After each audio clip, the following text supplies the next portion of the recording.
jalan-jalan ke kota Karawang. Jangan lupa beli rengginang. Kalau kalian punya sahabat dan kawan, jangan lupa tumbuhkan cinta dan kasih sayang. Allahu Akbar.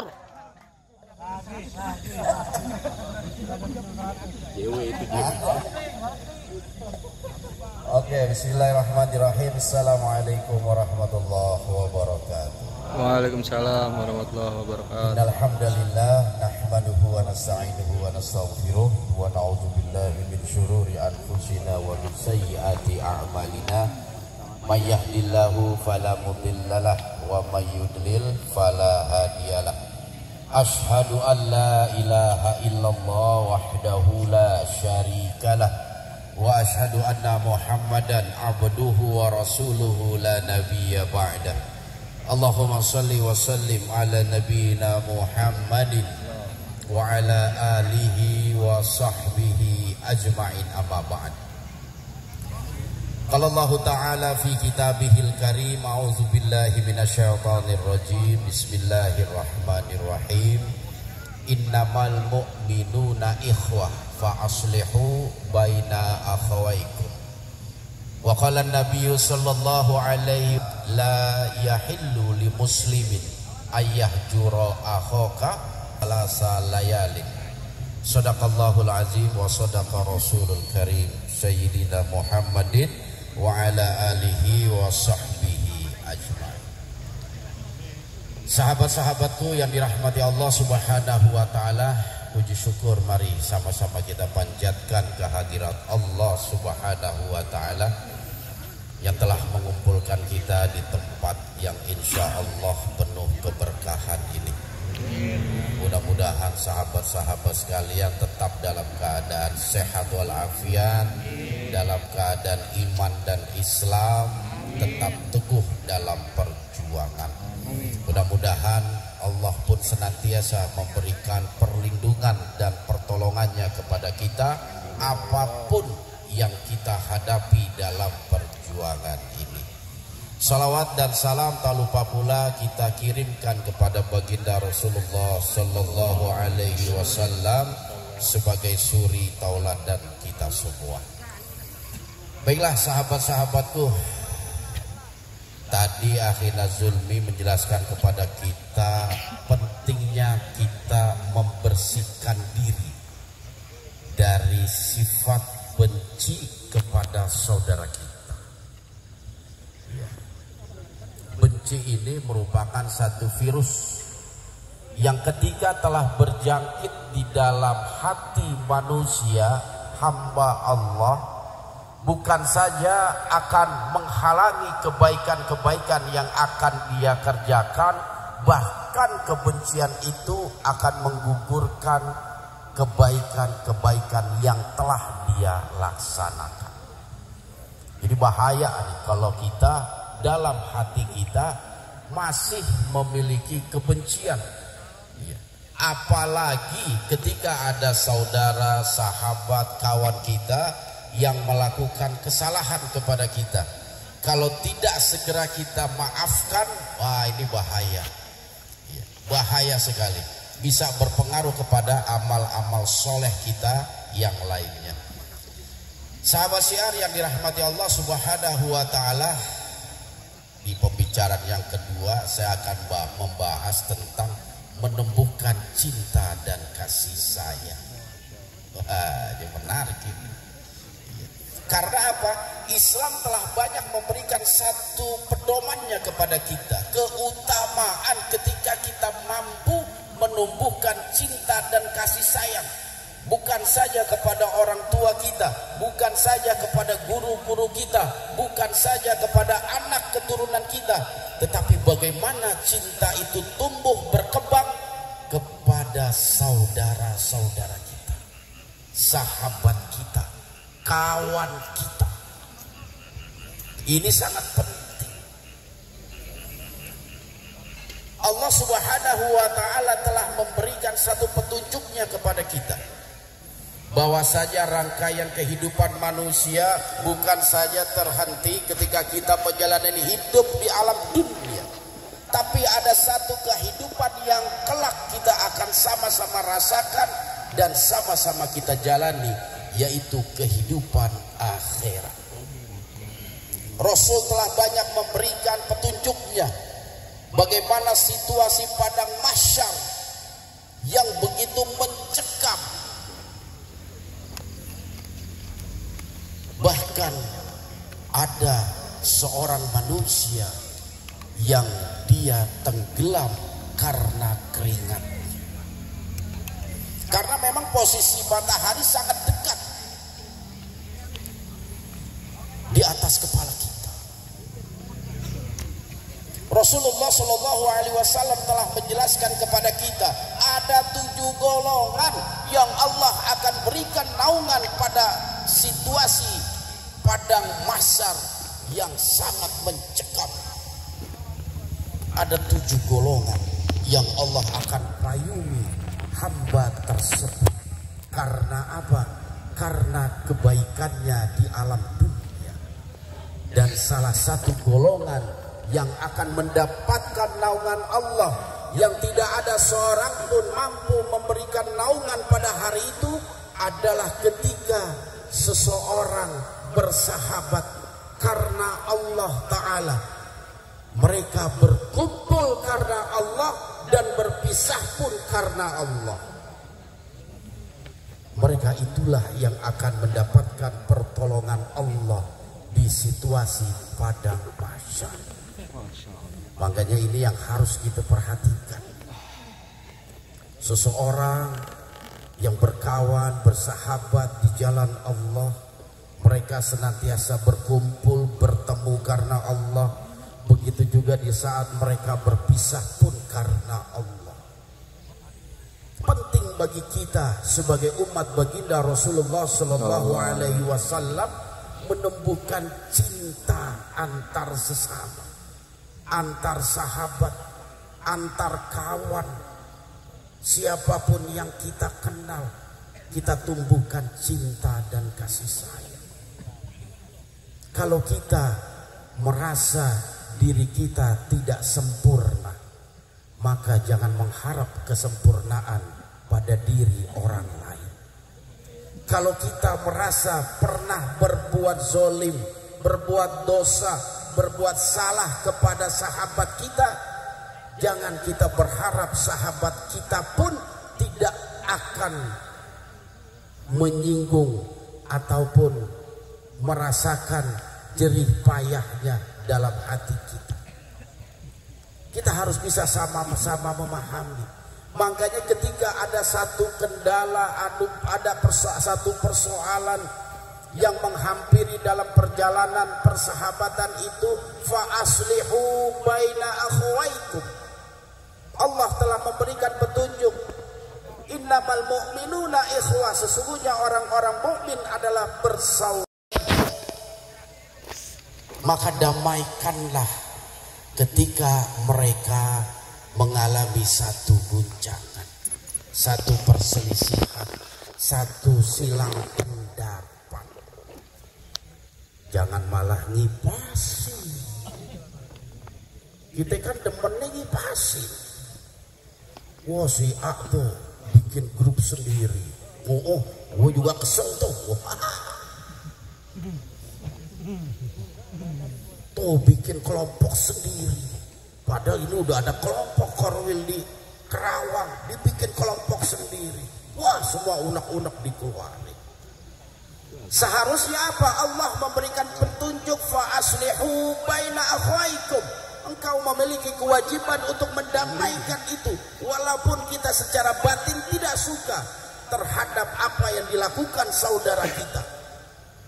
Harus mampu kita menyembunyikan itu. Harus mampu kita ngerem. Jangan malah dipanas-panasin sehingga merasa dapat pendukung, sehingga makin kacaulah situasi yang berada di dalam tubuh Korwil tersebut. Karena apa? Karena kita masih mudah sih digoda, diganggu sama setan tuh. Boleh. Waalaikumsalam warahmatullah. Masya Allah. Alhamdulillah. Masya Allah.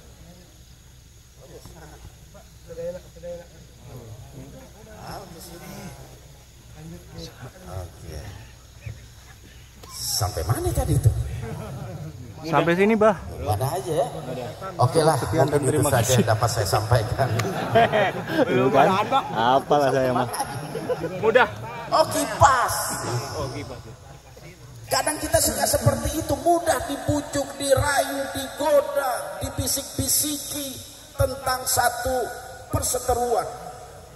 Apalagi ketika yang dibicarakan adalah orang yang kita benci. Maka jalan satu-satunya kita ikuti perilaku sahabat Nabi yang dia mencoba untuk memaafkan sahabat-sahabatnya, kawan-kawannya ketika menjelang tidur. Ya Allah, sakit hati ini apa yang disampaikan oleh kawanku, oleh sahabatku. Luka hati ini ya Allah, bantu aku untuk menyembuhkan luka ini agar kebencian itu hilang di dalam tubuhku.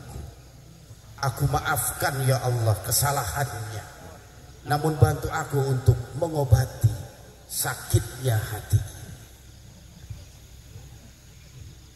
Karena apa? Benci itu virus, bisa menjalar kemana-mana itu. Dan itu kalau ada dalam tubuh kita, rugi kita. Seharusnya banyak kebaikan yang bisa dan mampu kita lakukan. Karena kebencian itu kita tidak berdaya sama sekali. Coba ada orang yang kita benci, tiba-tiba dia butuh pertolongan kita, dan kita mampu untuk menolong dia. Karena kebencian itu kita tolak pertolongan itu. Karena apa? Ada rasa benci dalam hati kita. Padahal itu salah satu pintu jalan menuju surganya Allah Subhanahu wa ta'ala. Barang siapa yang meringankan beban saudaranya, maka Allah akan ringankan bebannya di akhirat nanti. Allahu fi aunil abdu makanal abdi fi auni akhihi. Allah akan senantiasa memberikan pertolongan kepada seorang hamba selama hamba tersebut senantiasa membantu dan menolong saudara-saudaranya. Makanya rugi kalau hati kita masih menyimpan kebencian kepada sahabat kita. Apalagi sahabat perjuangan, sahabat satu akidah, satu keimanan, sahabat syiar yang dirahmati Allah.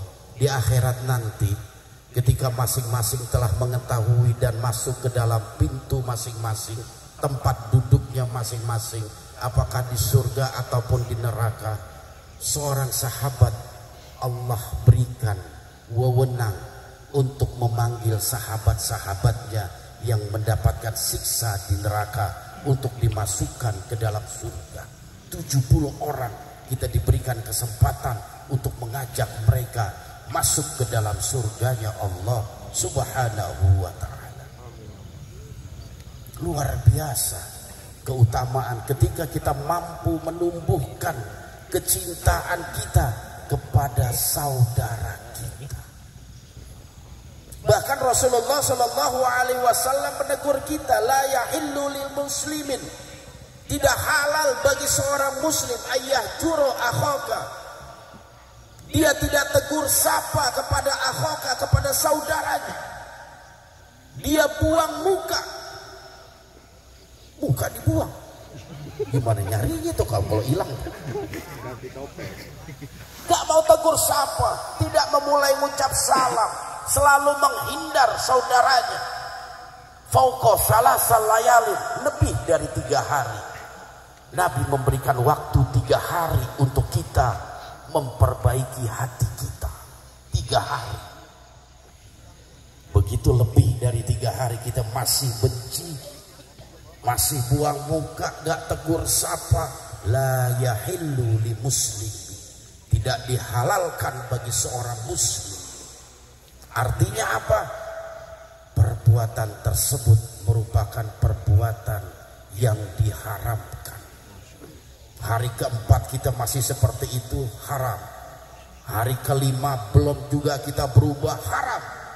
Bahkan tidak sedikit kita mengetahui sampai berbulan-bulan, bertahun-tahun dia masih menyimpan kebencian kepada sahabatnya, saudaranya, kawannya.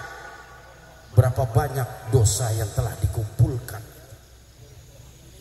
Makanya penting bagi kita untuk menumbuhkan cinta dan kasih sayang. Karena apa? Ketika kita memiliki kasih sayang yang besar kepada sahabat kita, apapun kesalahannya kita akan mampu untuk memaafkannya. Karena apa? Ada cinta dalam hati kita. Coba kita tengok anak kita berbuat salah. Seberapa banyak pun anak kita berbuat salah, karena cinta kita lebih besar, kita mampu untuk merangkul kembali, mampu untuk memberikan maaf. Karena apa? Cinta. Begitu juga Allah kepada hambanya, cintanya luar biasa. Allah Subhanahu wa ta'ala pernah berfirman di dalam salah satu hadis qudsinya, walaupun seorang hamba datang kepadaku dengan membawa dosa seluas langit dan seberat bumi. Coba berapa luasnya langit? Ada yang tahu nggak? Beratnya bumi, coba berapa beratnya bumi? Timbangannya segede apa tuh? Bumi ditimbang. Ketika dia datang memohon ampun kepadaku, apa kata Allah? Aku pasti ampuni dosa-dosanya. Karena apa? Rahmatku lebih luas dibanding dosa yang dipikul oleh hambaku. Rahmat, kasih sayang Allah jauh lebih luas, jauh lebih berat. Makanya agar kita mampu untuk memaafkan, menjadi hamba Allah yang pemaaf, besarkan rasa cinta kita kepada sesama. Tumbuhkan cinta itu. Apalagi kita semua paham, cinta adalah anugerah, sebagaimana lagunya Iwan Fals. Cinta adalah anugerah, maka berbahagialah. Bukan itu. Bukan. Namanya juga Ustadz masih nggak tahu lagu-lagu. Iya. Namanya juga Ustadz. Iya, Allah menganugerahkan dalam hati kita itu cinta. Tinggal kita mampu nggak untuk numbuhkan itu. Bibit cinta itu ada pada diri kita semua. Persoalannya, mampukah kita menumbuhkan kecintaan itu dalam hati kita? Karena luar biasa, kalau cinta telah bersemayam dalam hati kita, luar biasa. Kita cinta kepada alam yang akan membuat alam semakin terjaga, terlestari. Karena apa? Ada dasar cinta. Semua kalau didasari dengan cinta, pasti hasilnya pun melegakan hati kita. Tidak terasa sempit, terasa lapang. Karena apa? Ada cinta di dalam hati kita. Coba kalau cintanya itu Allah angkat, Allah cabut, wah, repot. Ini yang punya istri semua pasti cinta sama istri kan? Cinta gak sama istri? Kok jawabnya lemes bener gitu?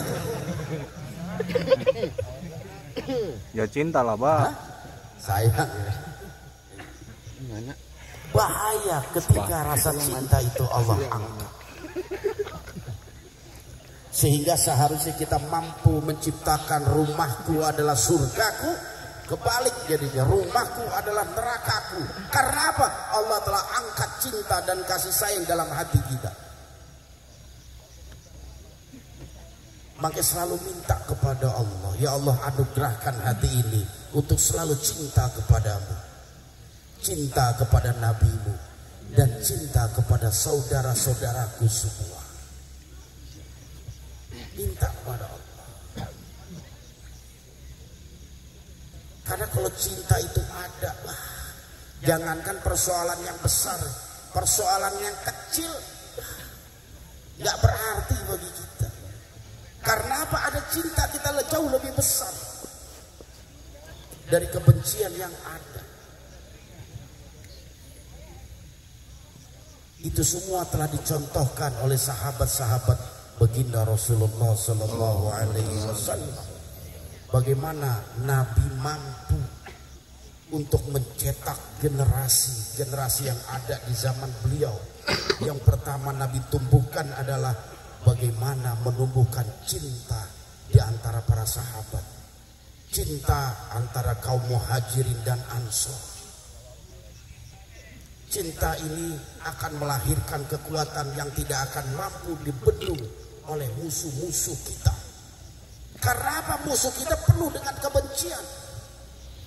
Para setan itu tidak memiliki rasa cinta, yang ada adalah kebencian.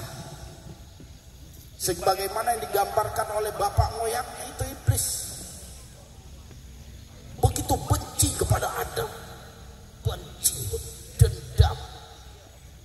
Sampai-sampai kita yang nggak tahu menahu juga ikut efek dan dampaknya, ya kan? Tapi tetap rahmat Allah jauh lebih luas. Seburuk-buruknya iblis, sekafir-kafirnya iblis, ketika minta kepada Allah, Allah kabulkan. Ya Allah, betul, engkau usir dari surga, tapi izinkan aku untuk menggoda anak cucu Adam. Aku akan goda dari depan mereka, belakang mereka, kanan mereka, kiri mereka. Izinkan aku ya Allah, dan tangguhkan umurku sampai hari kiamat nanti.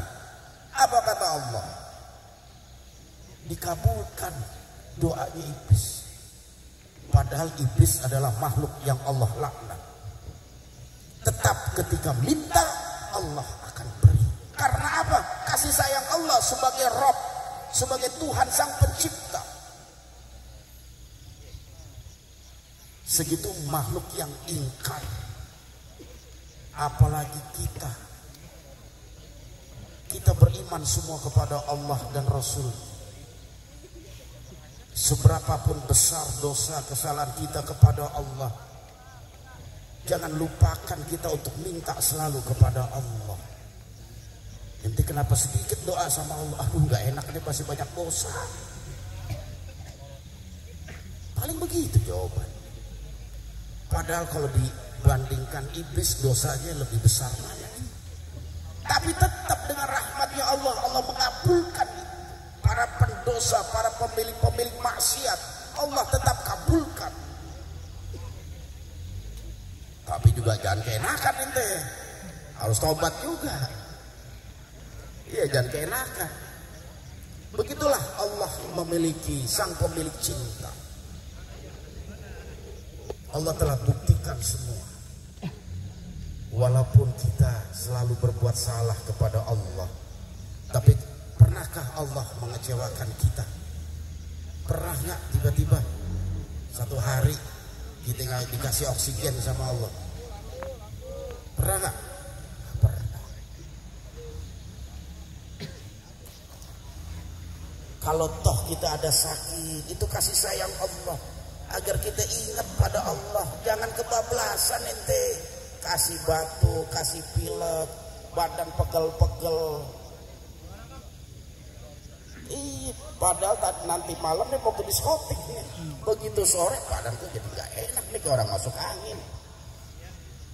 Allah ingetin, hati-hati ente, jangan sampai mood lagi dugem, urusannya panjang. Lagi teriping kiri lah, atau malaikat Israel mampir, panjang urusan. Kadang Allah itu menegur kita dengan percikan-percikan kasih sayang. Agar apa? Agar kita tersadarkan. Karena Allah paling tahu ciptaannya. Manusia kalau nggak ditegur itu susah kadang. Ditunggu ditegur dulu baru dia sadar dan insaf. Coba berapa banyak orang udah ditegur, udah kasih ujian yang besar, baru dia wirid tiap malam, sholat tahajud tiap malam. Karena apa? Besok dia kolektor mau datang. Alang kabut gitu loh, alang kabut. Baru kita dekat sama Allah. Giliran cicilan mobil mampet, wah sibuk doa sana doa sini, minta doa kiai sana kiai sini. Pak kiai biar saya bisa lunasin mobil. Udah 3 bulan belum bayar, takut diambil. Padahal waktu beli ini nggak pernah lapor sama Allah, cuek aja. Giliran susah baru lapor. Manusia kan begitu. Makanya di Al-Quran itu banyak ayat-ayat yang diulang sama Allah. Karena manusia itu makhluk yang bebel, nggak cukup sekali Allah ingetin. Coba di surah Ar-Rahman, fabi ayyi ala'i rabbikuma tukadziban. Nikmat Tuhan yang mana yang kau dustakan? Allah berkali-kali ingetin kita.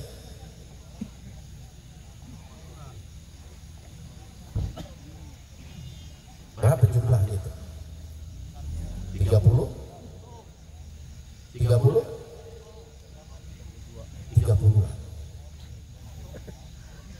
Fa inna ma'al usri yusra, inna ma'al usri yusra. Sesungguhnya setiap kesulitan ada kemudahan, setiap kesulitan ada kemudahan. Allah ulang-ulangi itu. Karena apa? Manusia kadang nggak percaya. Kalau setiap kesulitan yang kita hadapi, Allah juga ikutkan kemudahannya. Kita nggak banyak nggak percaya. Makanya Allah ulangi itu. Terutama rasa syukur kepada Allah. Di dalam ayat lain itu Allah sampai berfirman, qalilan ma tashkurun, sangat sedikit hamba-hambaku yang bersyukur. Semua telah aku kasih tapi apa? Yang mereka berikan kepada Rabbul Alamin. Padahal kita disuruh cuma taat doang, simpel kan? Iya kan? Coba kalau kita mikir, kita minta apa sama Allah? Pasti banyak. Minta rumah, minta perusahaan maju, minta istri 4. Ayo ngaku. Minta usaha dagang sukses. Banyak. Allah cuma minta 1, taat kau kepada aku. Cuma 1. Tapi permintaan kita banyak itu. 1 buku juga mungkin nggak cukup yang kita minta. Allah hanya minta ketaatan kita, bakti kita kepada Allah Subhanahu wa Ta'ala. Hanya itu doang. Wa ma atakumur rasul fakhuzu wa ma nahakum anhu fantahu. Apa yang Rasul perintahkan lakukanlah, kerjakanlah. Wa ma nahakum anhu fantahu, dan apa yang Rasul larang jauhi. Jangan dikerjakan. Kadang kita kebalik. Yang dilarang yang kita kerjain. Padahal yang dilarang butuh modal banyak. Coba game online yang udah merebak tuh, modalnya kan banyak. Modal 1 juta dapatnya 100.000. Ya begitu, bikin penasaran terus. Padahal maksiat itu butuh modal. Itu mabok-mabokan itu harganya mahal tuh itu. Kalau nggak salah 17.500 1 slot. Betul? Beda warung. Butuh modal. Tapi ketika taat kita kepada Allah, Allah cuma minta kita bangun di malam hari di sepertiga malam. Karena itu tempat yang bagus untuk kita bermunajat. Laporan kita tiap hari kepada Allah. Apa kesulitan kita lapor sama Allah. Minta bimbingan, minta petunjuk, minta arahan, minta ilham. Agar Allah memberikan ilham dalam hati kita. Langkah apa yang harus kita ambil, jalan mana yang harus kita lalui agar persoalan ini bisa terselesaikan dengan baik. Sehari cuma 5 kali kita dipanggil sama Allah. Iya. Sadar nggak kita selalu dipanggil sama Allah? Kadang pura-pura nggak dengar gitu. Untung panggilnya buat ke masjid, kalau panggilnya buat ke akhirat gitu. Hal-hal inilah yang harus selalu tumbuh dalam hati kita, sehingga apa? Cinta itu Allah anugerahkan dalam hati kita. Dan ketika cinta itu tumbuh dan berkembang dalam hati kita, Masya Allah, la quwata illa billah. Dunia ini terasa kecil, gak ada yang besar, gak ada yang sulit. Karena apa? Semua lahir dari kecintaan. Ketika Allah uji, kita berpikir positif tentang ujian Allah tersebut. Tidak ada pikiran-pikiran kita yang negatif kepada Allah. Walaupun kita menjalani hidup yang menurut penglihatan seseorang kehidupan yang sempit, tapi bagi mereka yang menjalani penuh cinta, ini adalah kehidupan yang lapang, sebagaimana yang Nabi contoh. Ketika Nabi meninggal dunia, apa coba yang diwarisin kepada anak dan istri? Coba apa sawah berhektar-hektar, perusahaan ini perusahaan itu, nggak ada. Nabi hanya mewariskan kepada kita semua kitabullah wa sunnah, Al-Quran dan sunnah. Itulah yang akan membuat jalan hidup kita bercahaya. Kalau jalan hidup kita penuh cahaya, enak bener. Kayak kita jalan di jalan tol siang hari, ada lubang sekecil apapun kelihatan. Coba kita jalan tanpa cahaya kayak di hutan. Jangankan lubang kecil, lubang gede aja nggak kelihatan itu mah kita. Tak tahu kita terjerumus dalam lubang. Karena apa? Hidupnya tidak ada cahaya. Dan Allah lah pemilik cahaya. Baiklah sahabat syiar yang dirahmati Allah, mungkin itu saja yang dapat saya sampaikan. Mudah-mudahan dapat membawa manfaat. Pesan kita, mari sama-sama kita tumbuhkan cinta dan kasih sayang kepada sesama sahabat-sahabat kita. Kalau ada persoalan besar, kita kecilkan. Dan kalau ada persoalan kecil, kita coba lupakan. Jangan sampai persoalan kecil kita besar-besarkan. Yang rugi kita juga, kita yang rugi. Mudah-mudahan dapat membawa manfaat. Wa'afu minkum. Wassalamualaikum warahmatullahi wabarakatuh. Waalaikumsalam.